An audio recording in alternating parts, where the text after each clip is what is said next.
السلام علیکم ورحمۃ اللہ وبرکاتہ. اذان دے دیں.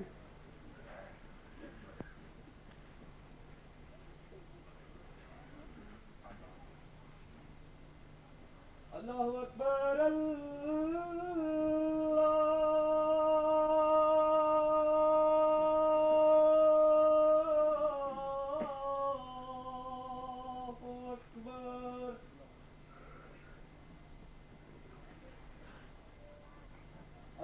اکبر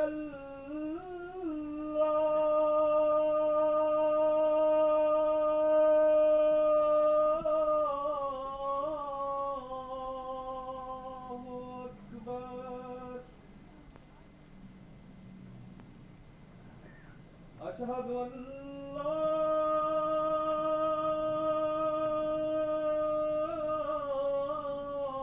الہ الا اللہ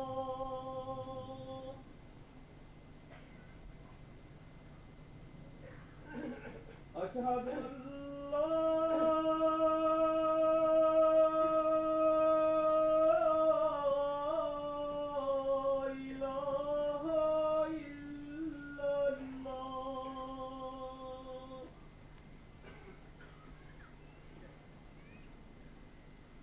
أشهد أن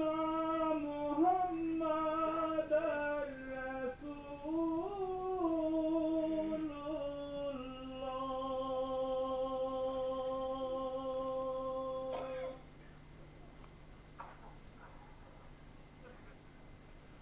أشهد أن محمد رسول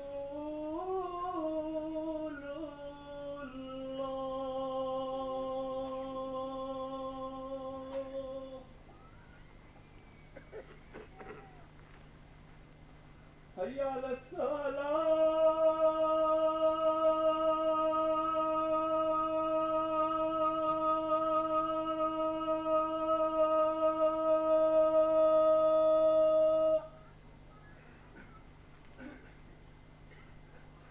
حي على الصلاة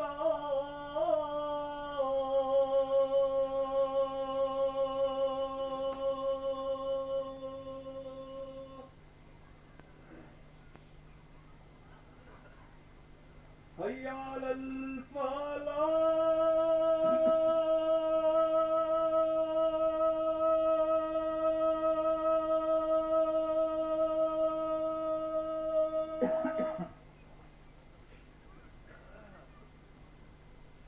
حي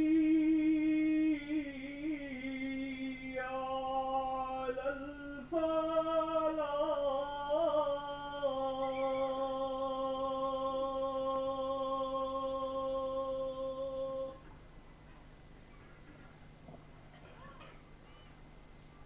اللہ اکبر اللہ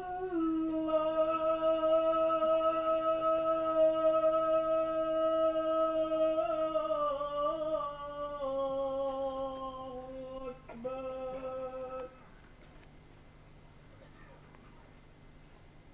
لا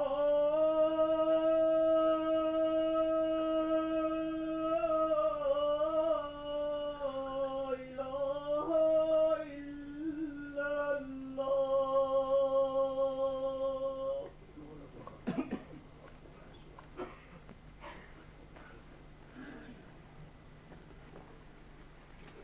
اشهد ان لا اله الا الله وحده لا شريك له واشهد ان محمدا عبده ورسوله. اما بعد فاعوذ بالله من الشيطان الرجيم. بسم الله الرحمن الرحيم. الحمد لله رب العالمين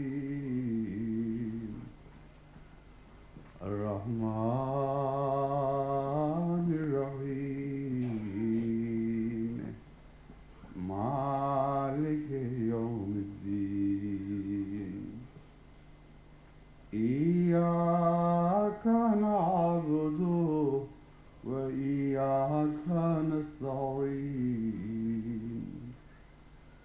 اهدنا الصراط المستقيم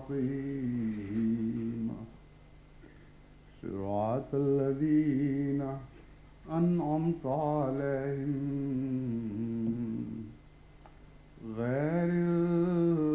المغضوب عليهم ولا الضالين۔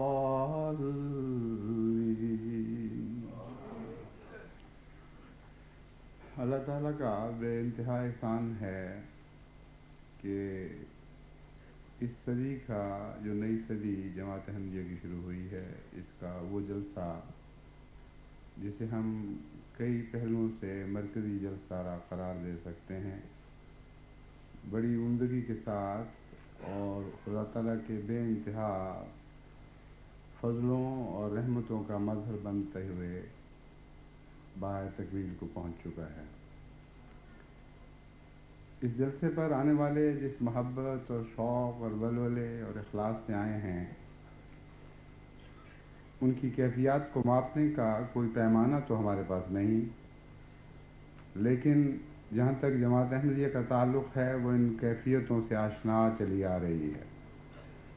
یہ ایک دو یا چند سالوں کی بات نہیں،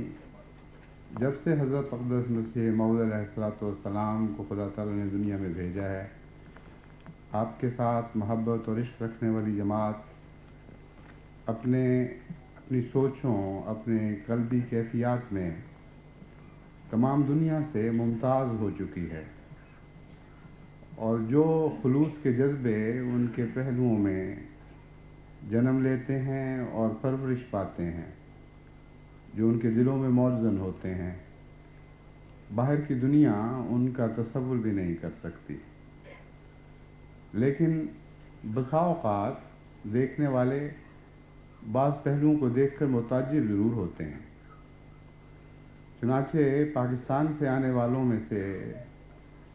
جس نے بھی برٹش ایمبیسی کے امیگریشن آفیسرز کو انٹرویو دیا، وہ بڑے متعجب تھے کہ یہ لوگ کیوں اس قدر غیر معمولی ولولے اور جذبے کے ساتھ دور دراز ملکوں میں جا رہے ہیں، جن میں سے اکثر غریب تھے اور ان کے پاس ان افسروں کو دکھانے کے لیے کوئی بینک بیلنس نہیں تھا، لیکن بڑی پختگی اور عزم کے ساتھ یہ وعدے کر رہے تھے کہ ہم صرف جلسے میں شرکت کر کے اور اپنے امام کی زیارت کے بعد واپس آ جائیں گے۔ باوجود اس کے کہ بظاہر شکوک اور شبہات کی بڑی گنجائش موجود تھی، لیکن ان کی صداقت کے زور نے ان انٹرویو لینے والوں پر یہ بات بہرحال ثابت کر دی تھی کہ یہ سچ بولنے والے لوگ ہیں اور جو کہہ رہے ہیں درست ہے، لیکن ان کو پھر بھی یہ سمجھ نہیں آ رہی تھی کہ یہ کیا ہو رہا ہے۔ چنانچہ پروفیسر محمد علی صاحب، وہ پروفیسر نہیں جو معروف ہیں ایک شاعر کے طور پر، بلکہ صوبہ سرحد سے ایک محمد علی خان صاحب ہیں جو صوبہ سرحد کے امیر بھی تھے، اور پی اے ایف میں یعنی پاکستان ایئر فورس میں یہ لیکچرر ہوا کرتے تھے سائیکالوجی کے مضمون پہ، سائیکالوجسٹ ہیں۔ ان کا جب انٹرویو ہوا تو امیگریشن آفیسر نے ان سے کہا کہ آپ تو بڑے قابل سائیکالوجسٹ ہیں، مجھے ایک بات سمجھائیں کہ یہ کیا ہو رہا ہے؟ میں نے اپنی زندگی میں ایسا نظارہ کبھی نہیں دیکھا۔ سادہ لوگ، غریب، عورتیں، مرد، بچے، ان کو کیا سوجی ہے کہ اتنا بے شمار روپیہ خرچ کر کے اتنے دور دراز ملک کا سفر کرنے جا رہے ہیں اور کوئی دنیاوی مقصد نہیں؟ مجھے بتائیں نفسیاتی لحاظ سے یہ کیا واقعہ ہو رہا ہے؟ تو ڈاکٹر صاحب نے مجھے بتایا کہ میں سوچ میں پڑ گیا۔ میں نے کہا نفسیاتی لحاظ سے تو اس کا کوئی جواب نہیں۔ اس وقت مجھے خیال آیا کہ ایک ہی لفظ میں اس کا جواب دوں۔ میں نے اس سے کہا لو، یہ صرف محبت کے کرشمے ہیں۔ حضرت اقدس مسیح موعود علیہ السلام نے محبت سے متعلق جو فارسی میں چند اشعار کہے، میرے ذہن ان کی طرف منتقل ہوا کہ اے محبت عجب آثار نمایاں کر دی، زخم و مرہم زیر یاد تو یکساں کر دی۔ تا نہ دیوانه شدم ہوش نہ آمد بسرم اے جنوں گردے تو گردم کہ چہ احسان کر دی. یہ واقعی محبت والے ہی جانتے ہیں کہ محبت کیا ہوتی ہے، اور اگر پروفیسر محمد علی صاحب کو خود محبت کا تجربہ نہ ہوتا تو خدا جانے وہ کیا اٹھ پٹانگ سے جواب دیتے اور نفسیاتی لحاظ سے ان کیفیات کو ظاہر کرنے کی کوشش کرتے. لیکن یہ بھی اس راہ سے گزرے ہوئے تھے، اس لیے خدا تعالیٰ نے بر وقت ان کو صحیح جواب سجھایا. جو شعر میں نے آپ کے سامنے پڑھے ہیں ان کا ترجمہ یہ ہے کہ اے محبت عجب آثار نمایاں کر دی، اے محبت تو نے حیرت انگیز نشان ظاہر کر دیے ہیں، زخم و مرہم زیر یار تو یکساں کر دی. تو نے تو یار کی راہ میں زخم اور مرہم کو ایک سا بنا دیا ہے. اس راہ میں جو زخم لگتے ہیں ہمیں اس سے بھی ہم لذت پاتے ہیں، اور پھر جو تو مرہم عطا کرتی ہے یعنی اے محبت، اس سے بھی ہم لذت پاتے ہیں. تا نہ دیوانے شدم جب تک میں عشق میں دیوانہ نہیں ہو گیا، ہوش نہ آمد بے سرم مجھے میرے سر کو ہوش نہیں آئی. اے جنوں گردے تو گردم، اے جنون عشق میں تیرے گرد طواف کرتا چلا جاؤں،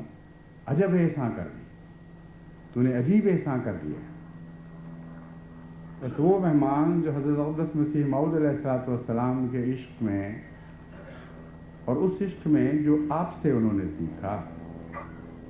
یعنی حضرت اقدس محمد مصطفیٰ صلی اللہ علیہ وآلہ وسلم کا سچا عشق، اور پھر اس عشق میں جو حضرت اقدس محمد مصطفیٰ صلی اللہ علیہ وآلہ وسلم نے دنیا کو سکھایا، یعنی خدائے واحد و یگانہ کا پاک اور بے لوث عشق، جس میں کوئی دنیا کی کوئی غیر اللہ کی ملونی نہیں ہوتی. وہ جماعت جو اس عشق میں سرشار ہو کر یہاں پہنچی ہے، اس کی دنیا کو سمجھ نہیں آ سکتی. آنے والے بھی ایسے ہی ہیں اور جانے والے بھی ایسے ہی ہیں. بہت سی خواتین، بہت سے ایسے غرباء مجھے ملے جنہوں نے اپنے گاؤں سے باہر کسی دوسرے علاقے کو نہیں دیکھا تھا، اور کسی طرح اپنے عزیزوں کی، اپنے امیر دوستوں کی منتیں کر کے انہوں نے زاد راہ باندھا اور یہاں تشریف لائے. جہاں ان کو اتار دیا گیا وہاں سے باہر قدم نکال کے نہیں دیکھا. اور جب میں نے ان سے باتیں کی تو انہوں نے کہا ہمیں کچھ پتہ نہیں کون سا ملک ہے، کون سی جگہ ہے، ہمیں تو اس سے کوئی غرض نہیں ہے. ہماری تمنا پوری ہو گئی کہ ہم موت سے پہلے ایک دفعہ اس جلسے میں شرکت کریں جس میں آپ بھی ہوں اور اپنی آنکھوں سے آپ کو دیکھیں. ایک جانے والے نے مجھے کہا نہیں بلکہ لکھ کر ایک پیغام میرا نام چھوڑ گیا کہ جب میں آیا تھا تو اور لوگوں کی طرح مجھے بھی خیال تھا کہ کہیں جب وقت ملا، خدا نے توفیق دی تو باقی دنیا بھی دیکھ لیں گے، لیکن اب میں نے فیصلہ کر لیا ہے کہ میں اسی طرح واپس چلا جاؤں، کیونکہ جو نشہ مجھے اس جلسے کا آیا ہے میں نہیں چاہتا کہ اس میں کوئی اور ملونی ہو جائے. لیکن سب سے تعجب کی بات یہ ہے کہ اس عشق نے جو جماعت احمدیہ کو خدا تعالیٰ نے عطا فرمایا ہے، اس نے غیروں کو بھی متاثر کر دیا ہے. اور یہ وہ مقام ہے جہاں محمود و ایاز ایک صف میں کھڑے ہو گئے ہیں. چنانچہ بہت سے غیر احمدی دور دراز کا سفر کرنے والے بھی اسی قسم کا اپنا تاثر بیان کر کے گئے ہیں. بعضوں نے کہا جو بڑے بڑے اپنے ملکوں کے عہدیدار تھے، بڑے بڑے مناصب پر فائز تھے، انہوں نے کہا ہمیں اب کچھ نہیں کہہ سکتے کہ ہمیں کیا ہو گیا ہے، اور جو کیفیت ہے ہمارے پاس الفاظ نہیں ہے کہ اس کا بیان کر سکیں، لیکن یہ جانتے ہیں کہ کچھ ہمیں ہوا ہے، اور جو کچھ ہم نے دیکھا ہے ایسی دنیا میں کوئی چیز کبھی نہیں دیکھی تھی، اور ہم جانتے ہیں کہ ایسی اور کوئی چیز دنیا میں کہیں ہے بھی نہیں. موری قبیلے کے جو بہت عظیم رہنما نیوزی لینڈ سے تشریف لائے، جس دن انہوں نے جانا تھا اس سے ایک دن پہلے انہوں نے اس خواہش کا اظہار فرمایا کہ مجھے اور میری بیوی کو ملنے کا موقع دیں. چنانچہ میں نے کہا آپ تشریف لے آئیں، رات کھانا میرے ساتھ ہی کھائیں۔ بہت ہی محبت کا انہوں نے اظہار کیا، بڑی دلچسپ باتیں بتائیں، موری قبائل کے رسم و رواج بتائے، اور مجھے یہ دیکھ کر بڑی خوشی ہوئی کہ وہ خدائے واحد و یگانہ کے قائل لوگ ہیں، اور ان کے ہاں بھی نبوت کا تصور ویسا ہی ہے جیسا کہ اسلام میں نبوت کا تصور پایا جاتا ہے۔ اور انہوں نے بتایا کہ ہماری جماعت میں بھی، ہمارے قبائل میں بھی جو لوگ ابھی تک اپنے آبائی مذہب پر قائم ہیں، ان کے اندر بہت سے خصال جماعت احمدیہ سے ہیں، اور اب جب آپ تشریف لائے تو ہم آپ کو تعارف کروائیں گے، اور پھر آپ دیکھیں گے کہ وہ پہلے سے ہی بہت حد تک اس پیغام کو قبول کرنے کے لیے تیار بیٹھے ہیں۔ جب بہت سی دلچسپ باتیں ہو چکی تو آخر پر میں نے ان سے کہا کہ آپ کا اب کیا ارادہ ہے؟ اگر کچھ ٹھہر جاتے تو ہندوستان کے کچھ حصے بھی دیکھ لیتے، بڑا خوبصورت ملک ہے۔ انہوں نے دراصل آنے سے پہلے خود اس بات کا اظہار کیا تھا، اور یہاں آنے کے بعد بھی منتظمین سے کہا کہ میرا ارادہ ہے کہ ہم جلسے سے فارغ ہو کر کچھ دن یہاں ٹھہریں اور لیک ڈسٹرکٹس اور دوسری جگہیں جو مشہور ہیں ان کی سیر کر کے واپس جائیں۔ تو میں نے اسی خیال سے کہ شاید ان کا انتظام نہ ہو، اس وجہ سے واپس جا رہے ہیں، ان سے پوچھا کہ آپ کی تو خواہش تھی، اب آئے ہوئے ہیں تو دیکھ لیں۔ تو کچھ دیر وہ سوچتے رہے کہ کیا جواب دوں۔ پھر انہوں نے کہا کہ بات یہ ہے کہ میں نے جو لذت یہاں پائی ہے اور جو کچھ دیکھا، اس سے دل پہ جو کیفیت طاری ہے، اس سے ایک نشے کا عالم ہے، اور جس طرح ایک بہت اچھا کھانا کھانے کے بعد انسان پسند نہیں کرتا کہ اس کے مزے میں غیر مزے کی ملاوٹ ہو جائے، اسی طرح اب میری یہ خواہش ہے کہ اس نشے اور اس مزے میں کوئی اور ملاوٹ نہ ہو، اور میں جلد واپس جا کر اپنی قوم کو اور اپنے خاندان کو اور اپنے عزیزوں کو بتاؤں کہ یہ روحانی لذت کیا چیز ہے۔ جب ان کا یہ جواب سنا تو ان کی بیگم صاحبہ نے قہقہہ لگایا، اور وہ یہ قہقہہ بہت خوشی کا قہقہہ تھا، یعنی بے اختیار ان کے دل سے پھوٹا۔ میں نے تعجب سے ان کی طرف دیکھا، میں نے کہا کیا بات ہے؟ انہوں نے کہا میں سوچ رہی تھی کہ اب میرا خاوند پھنس گیا ہے، دیکھیں کیا جواب دیتا ہے۔ لیکن اس نے وہی جواب دیا جو میرے دل کا جواب تھا، اور اس بات پر بے اختیار مجھے خوشی سے ہنسی آ گئی کہ کتنے مزے کی بات ہے، میرے خاوند نے وہی بات کہی جو میرے دل کی بھی کیفیت ہے۔ اب یہ تو احمدی لوگ نہیں، یہ تو مسلمان بھی نہیں، لیکن حضرت اقدس مسیح موعود علیہ الصلوۃ والسلام نے جو عشق جماعت کو عطا فرمایا ہے، اس وہ ماحول میں سرایت کر رہا تھا، اس کے لیے الفاظ کی ضرورت نہیں تھی۔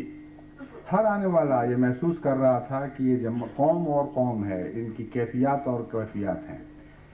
اور خود بخود ان جذبوں سے متاثر ہو رہا تھا۔ بس حضرت اقدس مسیح موعود علیہ الصلوۃ والسلام کی صداقت کے نشان کے طور پر یہ ایک جلسہ بھی ہے جسے ہم دنیا کے سامنے پیش کر سکتے ہیں، اور اگرچہ ہر جلسے میں اسی قسم کی کیفیات کا انسان مشاہدہ کرتا ہے، مگر سب آنے والوں نے جنہوں نے مجھ سے ملاقات کی ہے یا جن سے اور لوگوں نے باتیں کی ہیں، ان سے مجھے یہ معلوم ہوا کہ ہر شخص کی یہی کیفیت ہے کہ جلسے ہمیشہ ہی غیر معمولی اثر کرنے والے ہوتے ہیں، اور جماعت کا مرکزی جلسہ انسان کو نئے ولولوں اور نئے جذبوں کے ساتھ واپس بھیجتا ہے۔ لیکن یہ جلسہ تو یوں معلوم ہوتا ہے کہ مینار پر مینار قائم کر دیا گیا ہو، نئی بلندیاں عطا ہوئی ہیں اس کو، اور ہر شخص نے یہ بیان کیا کہ ہمارے وہم و گمان میں بھی نہیں تھا کہ اس قسم کی چیز بھی کوئی دنیا میں ہو سکتی ہے۔ بس یہ خدا تعالیٰ کا فضل ہے، اس کی غیر معمولی شان ہے، اور میں سمجھتا ہوں کہ جو کچھ آج آپ نے یہاں چند دنوں میں آپ نے دیکھا، یہ کوئی اتفاقی حادثہ نہیں ہے، بلکہ جیسا کہ میں نے اپنی مختصر تقریر میں، یعنی جسے میں مختصر سمجھ رہا تھا لیکن لوگ لمبی سمجھ رہے تھے آنے والے، اس تقریر میں نے بیان کیا، اور بہت سی باتیں نہیں بیان کی، اس سے آپ نے اندازہ لگایا ہوگا کہ کہ تمام دنیا میں کوئی الہی تقدیر تھی جو کام کر رہی تھی، دلوں پر تصرف کر رہی تھی. حضرت مسیح موعود علیہ الصلوۃ والسلام کی تائید میں عظیم الشان نشانات ظاہر ہو رہے تھے، اور ایک ایسی عجیب کیفیت میں یہ سفر مکمل ہوا ہے کہ ساری زندگی میں کبھی اس قسم کا عجیب تجربہ نہیں ہوا. اور جس طرح یہاں سے لوٹنے والے ایک نشے کی کیفیت میں لوٹ رہے ہیں، میں اس سفر سے اسی قسم کی ایک نشے کی کیفیت میں یہاں لوٹا تھا. میں یہ سمجھتا ہوں، جس طرح بعض دوسرے دوستوں نے بھی متوجہ کیا، کہ یہ حضرت مسیح موعود علیہ الصلوۃ والسلام کی صداقت کا نشان اس مباہلے کے چیلنج سے بھی تعلق رکھتا ہے جو اس سال کے آغاز میں، گزشتہ سال کے وقت میں نے دیا تھا. اور یہ کوئی اتفاقی حادثہ نہیں تھا، یہ خدا تعالیٰ کی طرف سے ایک غیر معمولی، ایک عظیم الشان تصرف تھا، جس کے نتیجے میں وہ مباہلے کا چیلنج دیا گیا، اور اس کے ساتھ پھر خدا تعالیٰ نے ہمارے آخری سال کو، صدی کے آخری سال کے کچھ حصے اور نئے سال کے کچھ حصے کو اکٹھا کر دیا. اور اس مباہلے کے چیلنج کے بعد خدا تعالیٰ نے اس کثرت سے جماعت کے ساتھ رحمت اور فضلوں کا سلوک کیا ہے، اس کثرت سے اعجازی نشان دکھائے ہیں، کہ جیسا کہ میں نے اس مباہلے میں دعا کی تھی کہ اے خدا جو سچا ہے اس پر اپنے فضلوں کی بارشیں نازل فرما، ان کے حالات اچھے کر دے، ان کے دلوں میں دین کی محبت بڑھا دے، ان کو عبادت گزار بنا، اور ان کو ایسی ترقی دے کہ دنیا حیران رہ جائے اور کسی انسانی کوشش کا دخل اس میں نہ ہو. بس اس جلسے پر جو کچھ آپ نے دیکھا ہے، یہ کچھ ان دعاؤں کا پھل بھی ہے، لیکن اسے اور یقینی بنانے کے لیے خدا تعالیٰ نے ان مد مقابل لوگوں کے جلسے کو ایسی اس بری طرح ناکام اور ذلیل کر دیا ہے کہ یہ ان کے وہم و گمان میں بھی نہیں تھا. جو جلسہ انہوں نے ہمارے مقابل بڑی شان و شوکت سے ابھی منایا ہے، نعوذ باللہ من ذالک، آن حضرت صلی اللہ علیہ وآلہ وسلم کی نعوذ کے نام پر، وہ اس سے پہلے بھی جلسہ ہوتا رہا ہے. بڑی بڑی دور سے بسیں بھر کے آیا کرتی تھیں، سینکڑوں بسیں یہ بھرنے کی کوشش کرتے تھے، کچھ خالی رہ جاتی تھیں، کچھ بھر جایا کرتی تھیں. 6-6 ہزار تک ان کی حاضری ہو جایا کرتی تھی. اس جلسے پر انگریزی اخباروں نے تو 300 حاضری بتائی، لیکن جماعت احمدیہ کے نمائندے جن کو میں نے کہا تھا وہ گنے، وہ چونکہ سچ بولنے کے عادی ہیں اور سچی بات ہی کرتے ہیں، انہوں نے بتایا ہے کہ شروع میں 150 تھی، پھر 300 ہوئی، اور حد سے زیادہ جو حاضری ہوئی ہے وہ 560-70 کے لگ بھگ تھی، اس سے زیادہ حاضری نہیں گئی. اور ہمارے جلسے کی حاضری خدا کے فضل سے 6-7 ہزار سے بڑھ کر انگریزی اخباروں کے مطابق 15,000 تک پہنچی، اور یہاں انفرادی گنتی کے لحاظ سے 14,000 کچھ سو تک گئی ہے. اب یہ خدا تعالیٰ کے فضل سے ایک حیرت انگیز نشان ہے موازنے کا. یاد رکھیں، یہ وہ سال ہے جس سال کے متعلق گزشتہ جلسوں میں ان لوگوں نے مباہلے کے بعد اعلان کیا تھا کہ یہ وہ سال جس کو یہ جماعت احمدیہ کی ترقی کا سال کہہ رہے ہیں اور 100 سالہ جشن کا سال کہہ رہے ہیں، یہاں اس ملک میں ہم جماعت احمدیہ کو دفن کر کے دکھائیں گے. اور اسی ملک میں ان کی ساری شان و شوکت دفن کر دی گئی، اور ان کے سارے دعوی جو ہیں وہ ذلیل اور رسوا اور خائب و خاسر کر کے دکھائے گئے. بس خدا تعالیٰ کی طرف سے یہ سب نشانات ہیں، جن میں عقل ہو، جن میں سمجھ ہو، جن میں بصیرت ہو، ان کے لیے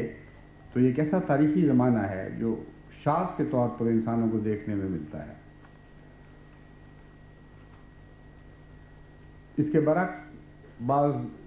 دوسری طرف سے شور و غوا ہے. کوئی کہتا ہے کہ ہم نے مباہلے میں ان کو ہرا دیا، کوئی کہتا ہے یہ مباہلے کا چیلنج ہے، وہ قبول کر کے دکھاؤ، اور بعض یہ کہتے ہیں، جھوٹی باتیں ہماری طرف منسوب کرتے ہیں اور سمجھتے ہیں کہ اس طرح ہم دنیا پر یہ اثر ڈالیں گے کہ گویا مباہلے میں ہم جیت گئے. اسی جلسے میں ایک مقرر نے جس کا نام لیتے ہوئے بھی گھن آتی ہے، اس کی ایسی گندی عفونت والی طبیعت ہے کہ جب بولتا ہے گندگی پھیلاتا ہے. اس نے یہ اعلان کیا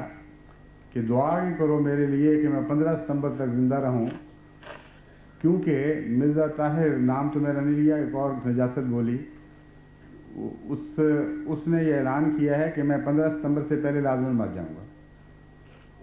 بالکل جھوٹ. آپ لوگ وہ خطبہ سن چکے ہیں جس میں میں نے کہا تھا اس شخص نے یہ اعلان کیا ہے کہ جماعت احمدیہ 15 ستمبر تک زندہ نہیں رہے گی اور جماعت احمدیہ دنیا سے نیست و نابود ہو جائے گی. اور جب اس کو میں نے پکڑا اسی خطبے میں، تو اس کے بعد کچھ عرصے کے بعد یہ اعلان کیا کہ مرزا طاہر زندہ نہیں رہے گا، جماعت احمدیہ کو میں کیسے مار سکتا ہوں. کم سے کم اتنا تو اپنی شکست کا اعتراف کر لیا کہ کوئی دنیا میں ایسا پیدا نہیں ہوا جو جماعت احمدیہ کو مار سکے. اور اب خود اس بات کو تیسرا جھوٹ الٹا کر یہ بنا رہی ہے گویا کہ میں نے یہ کہا تھا کہ 15 ستمبر تک مر جائے گا.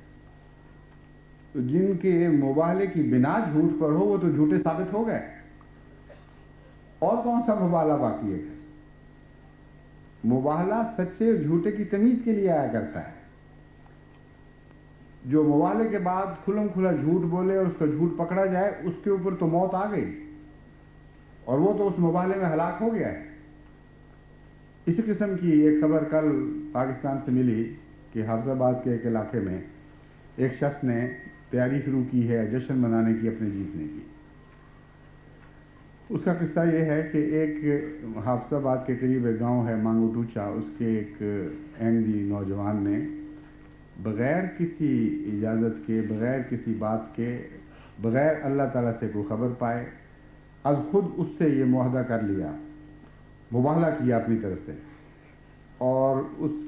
مباہلے کی شرط یہ تھی کہ اگر وہ شخص جس تاریخ کو وہ بات کر رہے ہیں 1 سال کے اندر اندر نہ مرا تو اس کا سچا ہونا ثابت ہو جائے گا.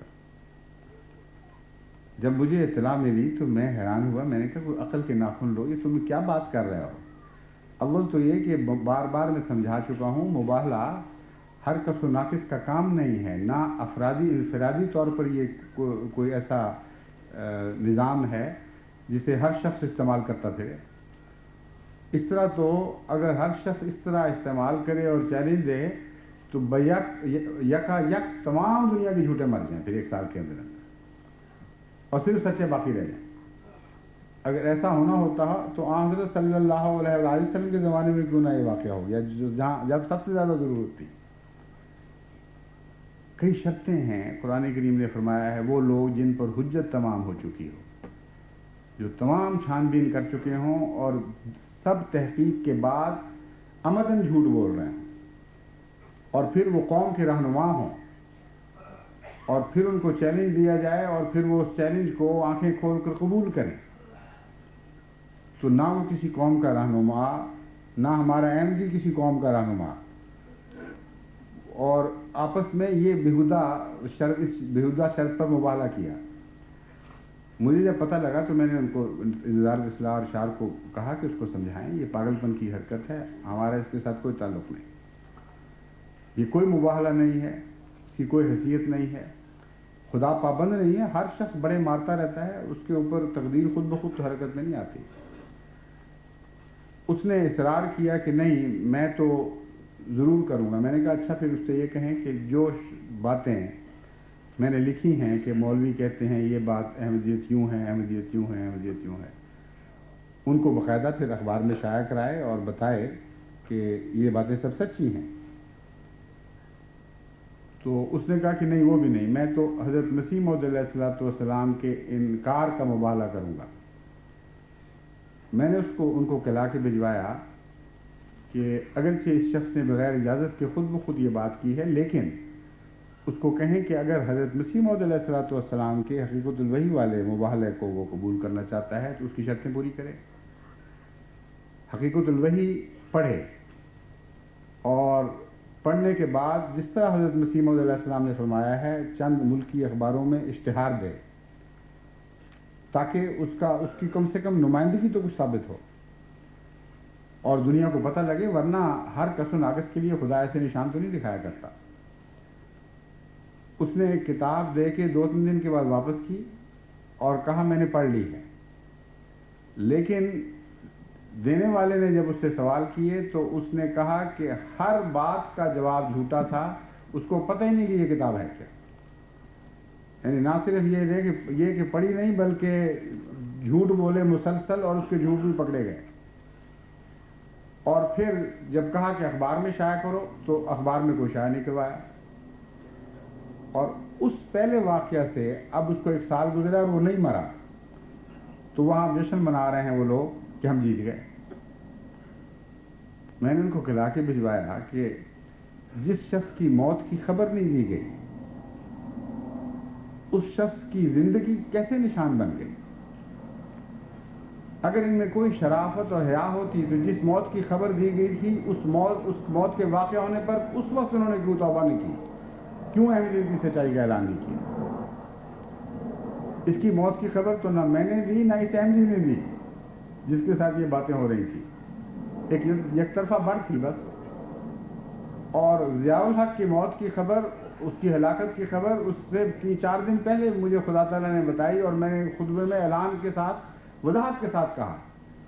کہ نہ صرف یہ کہ چونکہ یہ شرارت میں آگے بڑھ گیا ہے اس لیے خدا کے نزدیک مباہلہ مقبول ہوا ہے,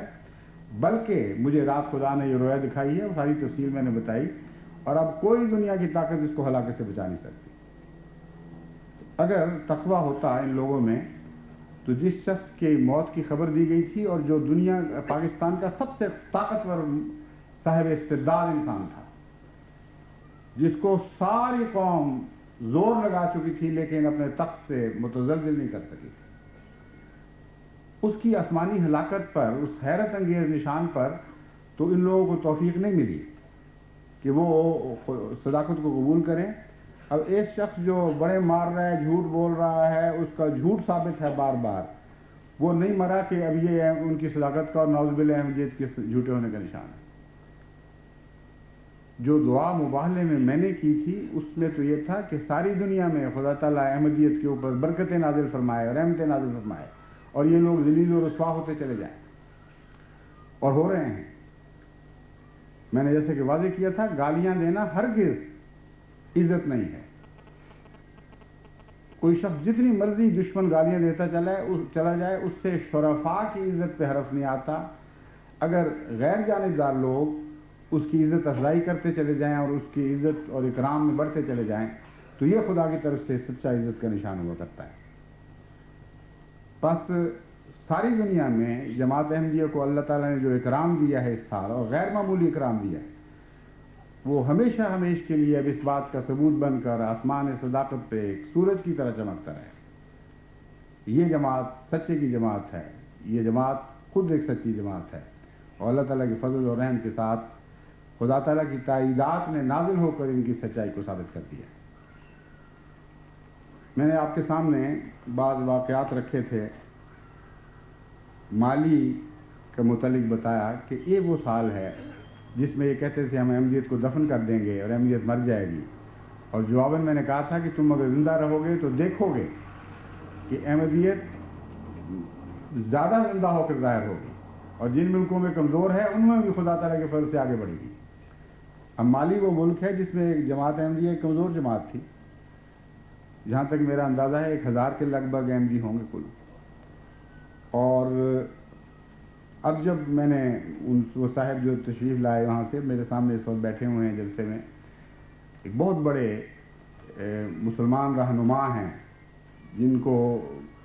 ایک سارے ملک میں اور ایک خصوصیت سے ایک علاقے میں بہت عزت اور احترام کے ساتھ دیکھا جاتا ہے. انہوں نے بتایا ہے کہ آپ نے جو 13,000 کچھ کو اندازہ بتایا تھا وہ تو غلط ہے. 75 گاؤں ہیں جن کے متعلق میرا محفوظ اندازہ ہے کہ 40,000 ایسے دوست ہیں جو اس وقت دھڑا دھڑ بیت فارم بھر رہے ہیں, اور وقت لگ رہا ہے ایک گاؤں سے دوسرے گاؤں جانے میں. اب اس بات کا اظہار کے طور پر کہ یہ واقعہ اتفاقی نہیں ہوا بلکہ خدا تعالیٰ کی طرف سے ایک صداقت کے نشان کے طور پر ظاہر ہوا ہے, اللہ تعالیٰ نے وہاں ایک اور عظیم الشان نشان دکھایا. عمر معاذ ہمارے مبلغ مالی لکھتے ہیں کہ مالی کے ایک مذہبی دوست جو بڑے سخت کٹر وہابی تھے, وہ حج کی نیت سے سعودی عرب جانے کے لیے روانہ ہوئے. رستے میں جب چاڈ کے ملک میں پہنچے تو انہوں نے یہ رویا دیکھی. ان کے الفاظ یہ ہیں کہ حضرت مسیح وفات پا چکے ہیں, یہ وہ صاحب ہیں جن کو کوئی اس بات کی خبر بھی نہیں تھی کہ جماعت احمدیہ بھی دنیا میں موجود ہے اور ہمارا کیا عقیدہ ہے. رویا دیکھی کہ حضرت مسیح وفات پا چکے ہیں، جس امام مہدی نے آنا تھا وہ آ چکا ہے اور اس کی آمد پر پورے 100 سال گزر چکے ہیں. یہ رویا دیکھی تو اپنے حج کے ساتھیوں کے سامنے بیان کی تو انہوں نے کہا یہ شخص پاگل ہو گیا ہے، کیونکہ آج تک ایسی بات نہ ہم نے سنی نہ اس نے کبھی بات ایسی کی. اس لیے اس کو زنجیروں سے باندھ دو اور پاگل خانے پہنچا دو. چنانچہ اس کو زنجیروں میں جکڑ کے پہلے گاؤں بھجوایا گیا، پھر ایک پاگل خانے، پھر دوسرے پاگل خانے، اور پھر اس کو نائجیریا کے ایک پاگل خانے بھجوایا گیا. اور ہر جگہ وہ وہی باتیں کرتا تھا کہ میں پاگل نہیں ہوں، مجھے خدا تعالیٰ نے یہ بات بتائی ہے، میرے علم میں نہیں کہ وہ کون سی جماعت ہے، لیکن خدا نے بتایا کہ یہ واقعہ ہو چکا ہے، اس لیے میں اس سے پیچھے نہیں ہٹ سکتا. نائجیریا کے ماہرین نے جب اس کا معائنہ کیا تو یہ کہہ کر واپس بھجوا دیا کہ یہ ہرگز پاگل نہیں ہے، اس کو جو خدا نے سمجھتا ہے خدا نے بتایا، اس کو بتایا ہے، اب ہم اس میں کیا کر سکتے ہیں. واپس ملک میں جا کر کچھ دیر اس کو باندھ کے رکھا، پھر اس کی خبر ملک کے پریزیڈنٹ کو بھی پہنچی، پھر اور وہاں انکوائریاں ہوئیں، یہاں تک کہ اس کو پھر انہوں نے یہ سمجھ کر کہ یہ نہ یہ جھوٹا ہے نہ یہ پاگل ہے، اس کو آزاد کر دیا. اور وہ پھر اس تلاش میں نکلا کہ وہ خدا نے جو خبر دی ہے وہ ہیں کون لوگ اور کہاں ہیں. وہ اس تلاش میں پھر رہا تھا اور ملک پھر رہا تھا کہ جب وہ آئیوری کوسٹ پہنچا تو وہاں اس کو کسی نے کہا کہ جو سوالات تم کہہ رہے ہو، جس قسم کی جماعت کی تم تلاش میں ہو، وہ یہاں آئیوری کوسٹ میں موجود ہے، مالی میں بھی ہے، بورکینا فاسو میں بھی ہے، لیکن وہ ہیں جھوٹے لوگ. اس نے کہا مجھے تو ملاؤ تو صحیح. وہ آئیوری کوسٹ میں جب جماعت کے مرکز میں پہنچا، اس نے ان سے سوال کیے کہ تمہارے کیا کیا عقیدے ہیں، پہلے بتائی نہیں خواب اپنی. جب انہوں نے بتائے کہ یہ ہیں، یہی سوال کیا کرتا تھا وہ ہر ایک سے، تاکہ اسے سچی جماعت کی سچی جماعت تک وہ پہنچ سکے. تو انہوں نے بتایا تو اس نے کہا آمنا و صدقنا، یہی تو مجھے خدا نے بتایا تھا، اور اسی وقت بیعت کر لی. اب وہ واپس جا کر اپنے علاقے میں بے حد تبلیغ کر رہا ہے، اور وہاں سے اطلاعیں مل رہی ہیں کہ اس کے زیر اثر بھی خدا کے فضل کے ساتھ کثرت سے لوگ تیار ہو رہے ہیں. تو اب یہ جو خدا نے مالی کو اپنے فضلوں کے لیے چنا ہے، یہ جو عمر کانتے صاحب جو تشریف لائے ہیں، ان کا نام شاید اور ہے، ہمارے جو کانتے نام ہے، پتہ نہیں عمر کانتے ہے یا، بہرحال یہ جو دوست تشریف لائے ہیں، ان کا اسلام قبول احمدیت اور اس کے نتیجے میں کثرت سے لوگوں کا احمدی ہونا، یہ کوئی اتفاقی واقعہ نہیں ہے. ان دونوں باتوں کو اکٹھا پڑھنے سے پتہ چلتا ہے کہ اس شان کو اللہ تعالیٰ نے، اس سال کو خدا تعالیٰ نے اپنے فضل کے ساتھ جماعت احمدیہ کی صداقت کا ایک عظیم الشان سال بنانا تھا، جو بنا دیا گیا ہے. یہ روشنی کا مینار قائم کر دیا گیا ہے، اور حضرت مسیح موعود علیہ السلام کا وہ الہام ایک دفعہ پھر بڑی شان سے پورا ہوا ہے کہ تا پائے محمدیاں بر بنار محکم تر افتاد. یہ جماعت اس لیے قائم کی گئی ہے کہ عرصہ بعرصہ یہ بلند ہوتی چلی جائے اور یہ روشنی کا مینار بنتی چلی جائے، اور حضرت اقدس محمد مصطفیٰ صلی اللہ علیہ وآلہ وسلم کا قدم اس کندھے پر اور بلند اور اونچا ہوتا چلا جائے، اور یہ مینار جتنا بلند ہو اتنی ہی حضرت صلی اللہ علیہ وسلم کی شان زیادہ بلندی، زیادہ رفعت کے ساتھ تمام دنیا کو روشن ہوتی چلی جائے. یہ وہ حالات ہیں جو صرف مالی میں نہیں بلکہ دنیا کے دوسرے ملکوں میں بھی بکثرت ظاہر ہو رہے ہیں.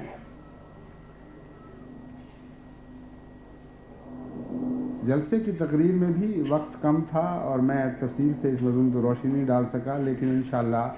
بہت سے قوائف ہیں جو باقاعدہ رپورٹ میں شائع ہوں گے تو جماعت کے لیے بہت ہی ازدیاد ایمان کا موجب بنیں گے. سیرا لیون بھی ایک وہ ملک ہے جہاں خدا تعالیٰ کے فضل سے شدید مخالفت کے باوجود جو سعودی عرب کی طرف سے کی جا رہی ہے اور بے انتہا روپیہ پھیلانے کے باوجود کسی طور بھی وہ جماعت کے قدم، ترقی کے قدم روک نہیں سکے،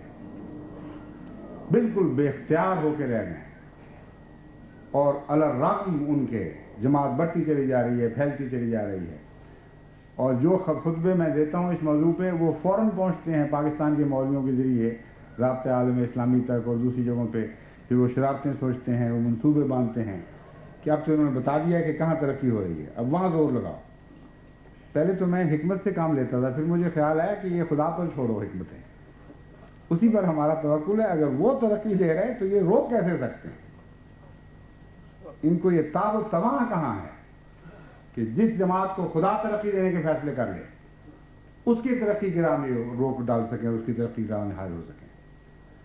بس مجھے اب کوئی پرواہ نہیں، میں بتا دیتا ہوں کیا ہو رہا ہے، کہاں ہو رہا ہے، آؤ اور زور لگاؤ اپنا،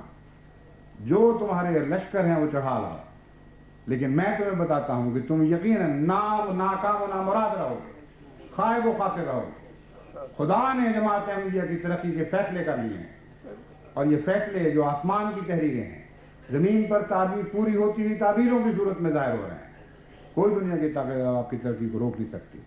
ہاں، اپنے ایمان کی حفاظت کریں، اپنے اخلاص کی حفاظت کریں، اپنے صبر کی حفاظت کریں، اپنے عزم اور حوصلے کی حفاظت کریں، سر بلند کرتے ہوئے، بلا غیر اللہ کے خوف کے بغیر، خدا پر توکل کرتے ہوئے آگے بڑھتے چلے جائیں۔ میں آپ کو یقین دلاتا ہوں کہ ترقی کی تمام راہیں آپ کے لیے اب کشادہ کھلی پڑی ہیں، اور اس لیے نئی صدی آپ کے لیے ایسے عظیم الشان پیغام لے کے آئی ہے کہ معلوم ہوتا ہے کہ آئندہ ترقیات کے نقشے خدا نے مختصر رنگ میں اس جلسے پر ہمیں دکھا دیے ہیں۔ جو مختلف ممالک میں خدا تعالیٰ کے فضل سے ترقیات ہو رہی ہیں، میں نے ان میں سے سیرا لیون کا ذکر کیا، لیکن صرف سیرا لیون کا قصہ نہیں ہے، ہر ملک میں حیرت انگیز ہوائیں چل رہی ہیں۔ ایک مسمرہ چیف ڈم کے متعلق میں اس سے پہلے اعلان کر چکا ہوں کہ کس طرح خدا تعالیٰ نے اپنے فضل کے ساتھ پہلے پیراماؤنٹ چیف کو توفیق عطا فرمائی، پھر اس کے پیچھے اس کے ماننے والوں میں سے 8,000 کچھ 101 دفعہ ہوئے، 7,000 کچھ 101 دفعہ ہوئے، اور اب وہ خدا کے فضل سے سارے کا سارا علاقہ احمدیت کی آغوش میں آ چکا ہے۔ اس سے پھر دوسرے چیف کی طرف سے پیغام ملنے شروع ہوئے کہ ہمارے پاس بھی آؤ اور ہمیں بھی ہدایت کا پیغام دو۔ وہ مہم اب جاری ہے، اور ایک اور چیف جو یہاں تشریف لائے ہوئے ہیں، وہ ایک ویسے کسی علاقے کے چیف تو نہیں ہیں، لیکن ایک بڑی ہی منظم اور قربانی کرنے والی مذہبی جماعت کے رہنما ہیں، اور اس کے جنرل سیکرٹری ہیں، بانکوا بانا غالباً اس کا نام ہے۔ جب میں دورے پہ سیرا لیون گیا تو وہاں سے واپسی پر مجھے ایک خط ملا جو غالباً انہی کی طرف سے تھا، کیونکہ وہ سیکرٹری بانکا بانا کی طرف سے تھا۔ اس میں انہوں نے لکھا کہ ہمیں معلوم ہوا ہے آپ کے دوروں کا، اور بعض ایسے نشان ہمیں معلوم ہوئے ہیں جس سے معلوم ہوتا ہے کہ جماعت احمدیہ سچی ہے، اس لیے ہماری طرف بھی توجہ کریں، ہماری طرف بھی اپنے نمائندے بھیجیں۔ ہم 10,000 کی ایک جماعت ہیں جو اسلام سے گہری محبت رکھتی ہے اور منظم جماعت ہے۔ ہمارے بڑوں نے مل کر یہ فیصلہ کیا ہے کہ جہاں تک ظاہری اندازوں کا تعلق ہے یہ جماعت سچی ہے، اس لیے ان سے رابطہ کیا جائے، اور اگر گفتگو کامیاب ہو تو پھر باقاعدہ جماعتی طور پر اس جماعت میں شامل ہوا جائے۔ چنانچہ جب میں نے وہ مبلغ کو وہاں بھجوایا ان کے ساتھ چند دوستوں کو، تو گفت و شنید کے بعد وہاں ان کی جماعت کے بعض حلقوں کی طرف سے قبولیت شروع ہو گئی، اور یہ سلسلہ چل رہا ہے آگے۔ یعنی یہ نہیں کہ سارے ملک کی طرف سے اکٹھا کسی نے اعلان کیا ہو۔ افریقن لوگ بڑے سمجھدار ہیں، اور باوجود اس کے کہ آپ کو یہ شاید تاثر ہوگا کہ بڑے لیڈروں کے پیچھے چپ کر کے چلے جاتے ہیں، یہ نہیں ہوتا۔ پہلے لیڈر قبول کرتا ہے، پھر وہ مواقع فراہم کرتا ہے اپنے ماننے والوں کو، اور گفتگو کرواتا ہے، اور دیکھتا ہے کہ مناسب ماحول میں امن کے ساتھ باقاعدہ گفت و شنید ہو اور کوئی ناجائز حرکت نہ ہو، یہ وہ ضمانت دیتا ہے۔ پھر اللہ کے فضل سے گاؤں گاؤں ایسی مجلسیں لگتی ہیں، اور پھر گاؤں والے خود فیصلہ کرتے ہیں کہ ہم نے کیا کرنا ہے۔ چنانچہ اب تک 4,000 ان کے جماعت کے احمدی ہو چکے ہیں، اور باقی مسلسل ابھی کام جاری ہے۔ تو اللہ تعالیٰ کے فضل سے امید ہے کہ وہاں سے بھی انشاءاللہ مزید کثرت سے بیتوں کی اطلاع ملے گی. اور بھی کئی چیف ڈنز ہیں جہاں خدا تعالیٰ نے بڑے پیار اور فضل کے نشان ظاہر فرمائے ہیں. گیمبیا میں بھی یہی صورت ہے. جیسا کہ میں نے بیان کیا تھا، وہ جماعتیں جو چند 12 سے بھی کم تھیں کچھ سال پہلے، وہ اب 107 ہو چکی ہیں. میں نے جلسے پر 108 کہا تھا، مگر بعد میں مجھے مربی نے بتایا کہ غلطی سے 108 میں نے بیان کیا تھا. میں نے گنا ہے تو 107 نکلی ہیں. مگر 107 108 کا تو معمولی فرق ہے. اصل فرق یہ ہے کہ اس سے پہلے چند سال پہلے جب میں یہاں آیا تھا تو کل تعداد 8 تھی، اور اب خدا نے اس کو بڑھا کر وہ 108 کر 107 کر دیا. وہاں بھی ایک بیان کرنے میں غلطی ہوئی تھی. میں نے غالباً 16 بتائی تھی تعداد شروع میں. وہ انہوں نے بتایا کہ جب آپ یہاں آئے ہیں اس وقت 16 نہیں تھی، اس وقت 8 تعداد تھی، اور اب ان چند سالوں میں تقریباً 199 کا اضافہ ہو چکا ہے. گیمبیا کے جو مختلف مبلغ خط لکھتے ہیں، رپورٹیں بھیج رہے ہیں، ان میں سے ایک حفیظ شاہد صاحب کی رپورٹ میرے سامنے ہے. وہ کہتے ہیں ان دنوں اللہ تعالیٰ کے فضل بارش کی طرح نازل ہو رہے ہیں. صرف گزشتہ 2 ماہ میں خاکسار کو اپنے حلقے میں 22 نئی جماعتیں قائم کرنے کی توفیق ملی ہے. اس کے علاوہ 21 نئے مقامات پر پہلی بار احمدیت کا پودا لگا ہے. اس عبارت پر غور کریں تو آپ کو معلوم ہوگا کہ جماعتوں سے مراد یہ نہیں ہے کہ جہاں ایک آدمی آ جائے تو وہ جماعت بن گئی. ہوتا یہ ہے کہ نئی نئی جگہوں پہ جماعت کا پودا لگتا ہے، پھر وہاں تبلیغ ہوتی ہے، پھر ایک خاصی تعداد وہاں جب قبول کر لیتی ہے تو اس کے بعد پھر جماعت قائم کی جاتی ہے. تو عملاً جہاں تک دیہات کا تعلق ہے ان کی تعداد اس سے زیادہ ہے جو بیان کی گئی ہے. اور کہتے ہیں کہ اس سال اللہ تعالیٰ کے فضل سے میرے ذریعے 1395 بیعتیں ہو چکی ہیں. جہاں مختلف قسم کے اعزاز ملے ہیں جماعت کو، ان میں ایک میں نے بتایا تھا کہ سیرا لیون میں ہی ایک جگہ ہمارے ایک مربی کو فوجی دستے نے سلامی دی، اور اس کے علاوہ جماعت کے جو اسکول کے بچوں تھے انہوں نے ان کے بڑے لوگوں کو سلامیاں دی، اور بڑی محبت اور پیار کے ماحول میں یہ ایک دوسرے کے ساتھ عزت افزائی کا سلوک کیا گیا. جو تقریریں اس موقع پر ہوئی ہیں وہ حیرت انگیز ہیں. اتنی باریکی سے ان حالات کو وہ لوگ سمجھ رہے ہیں کہ یہ خیال نہ کریں کہ وہ سادہ لوگ ہیں، ان کو پتہ ہی کچھ نہیں کیا ہو رہا ہے. تمام مخالفت کے حالات کو سمجھتے ہیں، تمام عناصر کو جانتے ہیں جو مخالفت پر تلے ہوئے ہیں. اس کے باوجود انہوں نے اپنی تقاریر میں یہ اعلان کیے ہیں کہ وہ لوگ جو احمدیت کا تعاقب کرنے کے لیے یہاں پہنچتے، اس سے معلوم ہوتا ہے کہ وہ مولویوں کی زبان ان کو تک پہنچی ہے، کیونکہ یہ خاص ان کے محاورہ ہے ان کی دلچسپی کا کہ ہم احمدیت کی ہر جگہ تعاقب کریں گے. تو ایک بہت بڑے پولیس افسر نے جو ہمارے اسکول کی سلامی لی تھی ایک موقع پر، انہوں نے اس کے بعد اپنی تقریر میں کہا کہ جو لوگ احمدیت کے تعاقب کے نام پر یہاں پہنچ رہے ہیں میں ان کو بھی خبردار کرتا ہوں، اور سیرا لیون کے بسنے والے باشندوں کو بھی خبردار کرتا ہوں کہ وہ احمدیت کا تعاقب نہیں بلکہ ہر سیرا لیونی کا تعاقب کرنے یہاں پہنچ رہے ہیں، اور ہم انہیں ناکام کر دیں گے. ایسے ایسے عظیم الشان خراج تحسین جماعت کو دیے گئے ہیں کہ حیرت ہوتی ہے. بڑے کھل کے حکومت کے نمائندوں اور افسران نے کہا کہ یہ وہ جماعت ہے جس نے ہمیں آ کے بچایا، جس نے ہم پر احسانات کیے. اب ہم آج کے آنے والوں کی خاطر ان کو کیسے چھوڑ سکتے ہیں. اس موقع پر جو ایک خبر سے جو مجھے بہت ہی خوشی ہوئی وہ یہ ہے کہ روکو پور میں جہاں حضرت الحاج نذیر احمد صاحب علی نے احمدیت کا پیغام پہنچایا تھا اور بڑی قربانیاں دی تھیں، سب سے پہلے جس مکان میں وہ آ کے اترے تھے، جو سڑک اس مکان کے پاس سے گزرتی ہے، وہاں کے پیراماؤنٹ چیف نے 100 سال پورے ہونے کی خوشی میں اس سڑک کا نام الحاج نذیر احمد علی اسٹریٹ رکھ دیا ہے. اور وہ سڑک آگے جا کر 2 بڑی سڑکوں سے ملتی ہے. تو اس جنکشن کا نام بھی کچھ اور تھا، انہوں نے اب اس جنکشن کا نام بھی الحاج نذیر احمد علی جنکشن رکھ دیا ہے۔ ہر جگہ خدا تعالیٰ غیر معمولی عزت افزائیاں فرما رہا ہے جماعت کی، اور مبلغ وغیرہ سب لکھتے ہیں کہ ہمیں تو نہیں کچھ سمجھ آتی یہ ہو کیا رہا ہے، ہماری تو عقل سے بالا ہیں یہ باتیں۔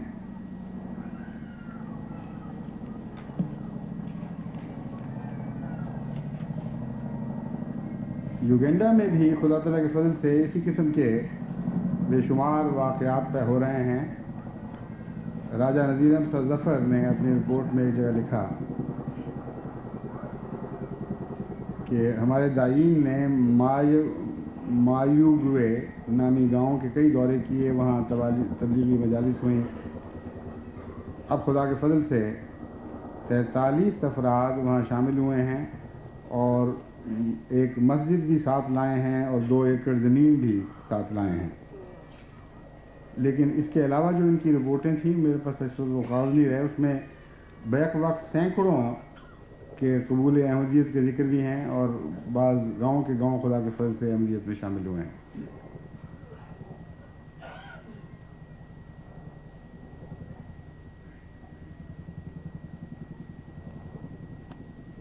اسی طرح داؤد حنیف صاحب کی گیمبیا کی بڑی بڑی دلچسپ رپورٹیں ہیں، مگر جیسا کہ میں نے بیان کیا تھا اس وقت اتنا وقت میرے پاس نہیں کہ ان سب رپورٹوں کا اکٹھا تذکرہ کر سکوں، لیکن جو ایمان افروز واقعات وہاں سے آتے ہیں انہیں پڑھ پڑھ کر اللہ تعالیٰ کی شان کے تصور سے، اس کی رحمتوں اور فضلوں کے تصور سے روح سجدہ ریز ہوتی ہے اور دل حمد و ثنا سے بھرا رہتا ہے۔ وہ صاحب جن کا میں نے ذکر کیا تھا کہ جنرل سیکرٹری ہیں بونکو بانا کے، ان کا نام مسٹر محمد ایس تورے ہے، یا تورے یا تورے، یہ بھی یہاں جلسے پر تشریف لائے ہوئے ہیں، اور امید ہے کہ انشاءاللہ ان کے جانے کے بعد اور زیادہ تیزی سے جماعت احمدیہ میں شمولیت کا رجحان بڑھے گا۔ آخر پر میں ایک یہ بات بھی آپ کو بتاؤں کہ یہ جو میں نے واقعہ بتایا ہے رویا کے ذریعے کسی کا احمدیت کی صداقت کو پانا، یہ کوئی انفرادی یا اتفاقی واقعہ نہیں ہے، بلکہ بعض اس نوع کے واقعات ہیں جو میرے دورے کے وقت جگہ جگہ دہرائے گئے ہیں، اور ان کی شکل آپس میں ایک دوسرے سے اتنی ملتی ہے کہ سوائے اس کے کچھ تسلیم کیے بغیر چارہ نہیں کہ یہ خدا تعالیٰ کی خاص تقدیر ظاہر ہو رہی ہے۔ مثلا جب میں گیمبیا گیا تو وہاں ایک ایسا غیر معمولی ستارہ طلوع ہوا، اور وہ ستارہ عین چاند کی گود میں تھا کہ ویسی کوئی چیز کسی نے پہلے نہیں دیکھی تھی، اور بعض اخباری نمائندوں نے اس کی تصویریں بھی کھینچیں، اگرچہ وہ اچھی نہیں آئیں لیکن اخبارات میں شائع ہوئیں، اور اس کی تعبیر ان کو سمجھ نہیں آتی تھی۔ مجھے خیال آیا کہ حضرت مسیح موعود علیہ الصلوۃ والسلام چونکہ نئی روشنی نہیں لے کے آئے، بلکہ حضرت اقدس محمد مصطفیٰ صلی اللہ علیہ وآلہ وسلم کے سورج کی روشنی ہی ہے جو اس چاند میں منعکس ہو رہی ہے، تو اس ستارے سے مراد اس وقت کا خلیفہ ہوگا جو حضرت مسیح موعود کی گود میں پل رہا ہے، کیونکہ وہ تصویر ایسی بنی تھی کہ چاند کی گود میں ایک ستارہ ظاہر ہوا ہے، اور نہ اس سے پہلے کسی نے ویسا ستارہ دیکھا، نہ اس کے بعد کسی نے دیکھا۔ جب میں گانا گیا تو وہاں بھی ایسا ہی واقعہ ہوا کہ ایک غیر احمدی بڑے مسلمانوں کے بڑے رہنما نے بیشتر اس کے کہ اس کو پتہ ہوتا کہ کون آنا ہے، کیا بات ہونی ہے، اس نے دیکھا کہ چاند ہمارے شہر پر جھک گیا ہے، اور اس کی اتنی روشنی ہے کہ کبھی ہم نے اس سے پہلے چاند کی ایسی روشنی نہیں دیکھی تھی۔ اس نے بعد میں خود ذکر کیا کہ جب مجھے پتہ لگا کہ جماعت احمدیہ کے امام آ رہے ہیں تو اس وقت مجھے خیال آیا کہ یہی اسی واقعہ کی طرف اللہ تعالیٰ کی طرف سے اشارہ معلوم ہوتا ہے۔ اسی طرح جس ملک میں میں گیا ہوں وہاں خدا کے فضل سے کوئی نہ کوئی آسمانی نشان ایسا ظاہر ہوا جس سے غیروں کو اطلاع ملی ہے، یعنی اپنوں کو تو بعض محبت کے نتیجے میں بھی اچھی خوابیں آ جاتی ہیں، اور جب تک خدا کی طرف سے خاص علامتیں ظاہر نہ ہوں ہم نہیں کہہ سکتے کہ یہ تمناؤں کی خواب ہے یا خدا کی طرف سے غیر معمولی نشان ہے، لیکن جب کثرت سے غیر ایک ہی طرح کی خوابیں دیکھ رہے ہوں تو اس کو تصور یا تمنا کی خواب قرار دینا جہالت ہوگی۔ میں نے آپ کے سامنے ذکر کیا ہے کہ جب میں وہاں گیا گواٹے مالا تو وہاں ایک منجم نے جو بہت بڑے صحافی بھی ہیں، انہوں نے جب ذائچہ نکالا تو انہوں نے دیکھا کہ جس تاریخ کو میں پہنچ رہا ہوں وہ گواٹے مالا کی تاریخ کا سب سے معزز دن ہے، اور اسی وجہ سے ان کو دلچسپی پیدا ہوئی، اسی وجہ سے انہوں نے جماعت کے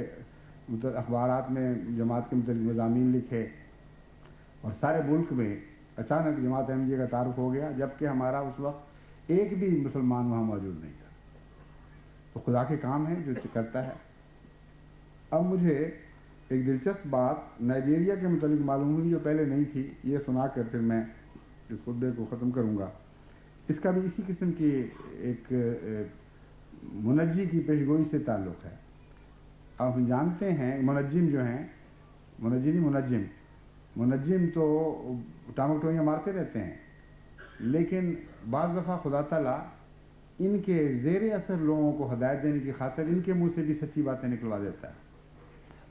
جس طرح ایک دفعہ حضرت اقدس محمد مصطفیٰ صلی اللہ علیہ وسلم کے زمانے میں ایک ایسا ہی اٹکل سے باتیں کرنے والا حضرت صلی اللہ علیہ وسلم اس باغ میں کے قریب پہنچا جہاں حضور اکرم صلی اللہ علیہ وسلم آرام فرما رہے تھے، اور وہ باغ میں سے آپ کو دیکھ رہا تھا۔ تو حضور اکرم صلی اللہ علیہ وسلم نے سنا ہوا تھا کہ یہ اٹکل بچوں سے بڑی بڑی باتیں کرتا ہے، دیکھوں یہ کیا چیز ہے، کہ دجال تو نہیں۔ اس پر آپ نے سورہ دخان کا مضمون ذہن میں باندھا،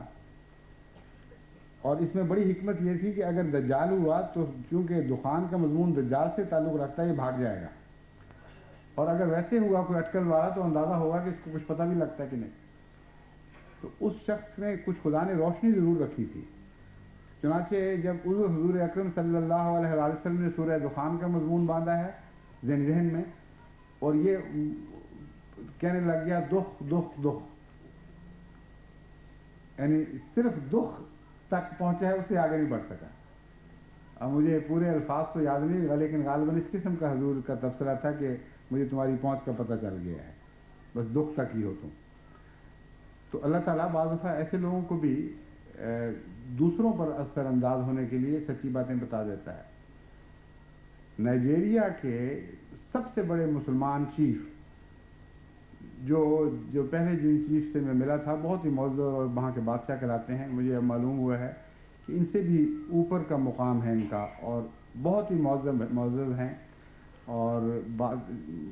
صدر مملکت ان کا بڑا احترام کرتے ہیں۔ ان سے کچھ احمدی ملے، جشن تشکر کے سلسلے میں دعوت دینے کے لیے گئے، اور ضمناً ذکر کیا کہ دیکھیں وہ دوسرے چیف اتنے بڑے چیف ہیں، لیکن بہرحال آپ کے جیسے تو نہیں۔ وہ جب ہمارے امام آئے تو ان سے ملنے آئے، ان کی دعوت دی، ان کو دعوت دی اور بہت بڑا اعزاز کیا اور دعائیں لی، تو آپ کیوں خاموش بیٹھے رہے ہیں؟ اس نے کہا بات یہ ہے کہ مجھ سے ایک دھوکہ ہو گیا۔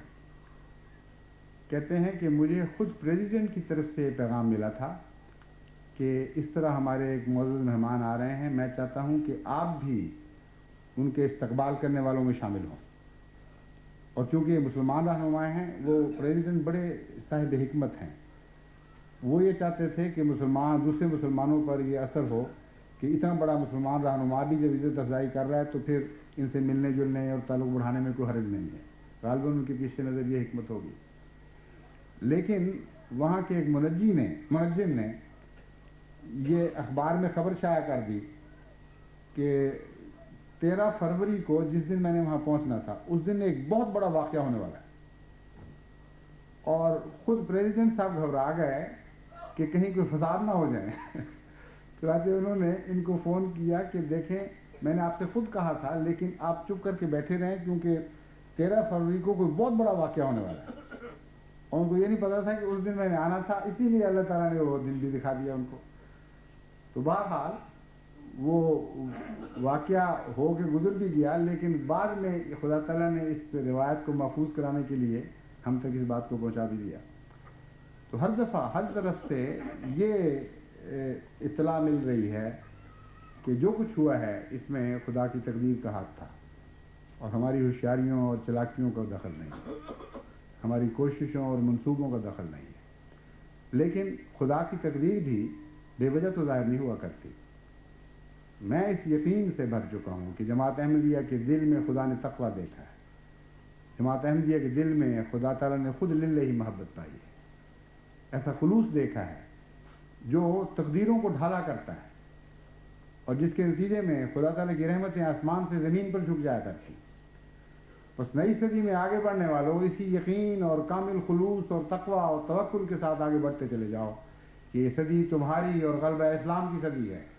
اور دنیا کی کوئی طاقت اس تقدیر کو بدل نہیں سکتی، کیونکہ یہ آسمان پر لکھی ہوئی تقدیر ہے۔ اللہ تعالیٰ آپ کا حامی ناصر ہو اور ہمیں تقویٰ کی راہوں پر قدم آگے بڑھانے کی توفیق عطا فرمائے۔